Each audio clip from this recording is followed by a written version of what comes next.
the central plains, river plains of Myanmar are dominated by the Burma or the Burmese as an ethnic group, and they make up 60% or even more than 60% of the total population, and they control all of the riverine networks and most of the food production in the country, and it's always been thus. But on the coastal side, there's a small mountain range on this coastal side in the west.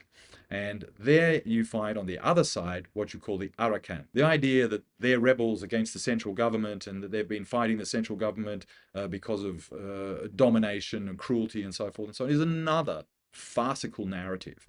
The reality is that the Arakans have been fighting the Manipurs, which is just above present-day Bangladesh and the Indian border, and also the Bangladeshis, and they have been fighting Muslim advances into their territory for more than 400 years, right through the colonial period, before the colonial period. This is not new. And what they're interested in is stopping Muslim incursions and waves of Muslims to upset their Buddhist sovereignty. So this is another fallacy. And then, of course, in the mountain ranges, the north and the northeast, the northwest, all mountains, and then also down to the border with to Laos and Thailand, mountainous. And so all of the groups, the ethnic groups that live in those places, they've always lived in relatively sort of peace and harmony because they're in the mountains. But what they control are the little trade routes across the borders and into the main Burmese heartland for trade, where they get all their food, or most of their food, and where most of their goods and services came and have always come. Now, in return, they've had the riches of their jade and gold and other things, timber and so forth. Those ethnic groups mostly, this warlord kind of idea, and mostly are trying to control their ethnic group and their ethnic area and the trade routes there. And that's all they're really trying to do.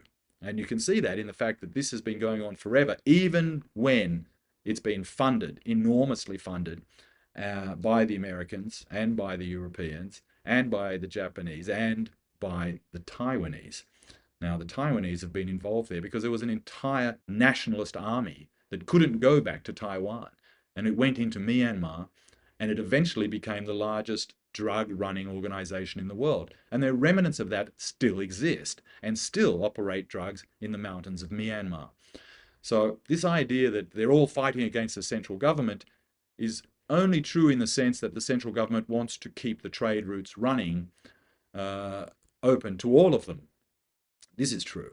Now, I'm not saying that the central government and the military dictatorship is peace-loving and gentle and benevolent, although when it comes to their own people in Burmese, they mostly are.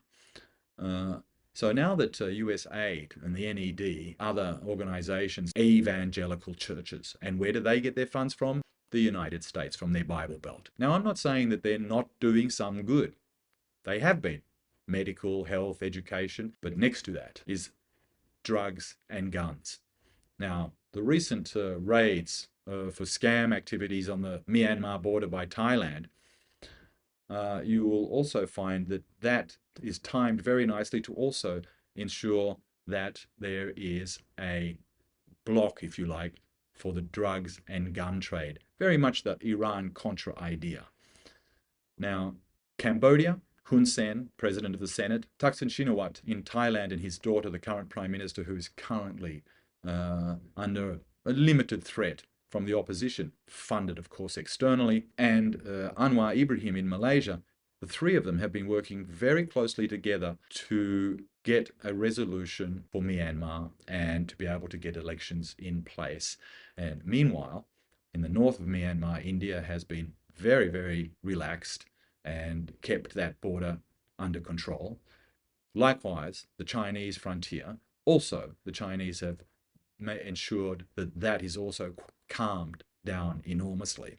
So there may be an opportunity here without an extra regional power being involved. Now, I know it's going to be very hard to actually guarantee that, but whether Trump is willing to do that, I'm not sure. But if you've seen my recent video on the fragmentation of Europe, you can see what the policy of the United States and Europe is, or has been, in terms of ASEAN. And that is to fragment ASEAN, to break up the bloc, or to make it so unworkable, that they can then exercise more power and more influence, and under the guise of democracy and liberty and all that sort of thing, I think you're going to find that that recent activity by the three Gulf of Thailand powers to try and stabilize Myanmar. And that's what it is, stabilization. Because remember, it's the US that is the great instability in the world today.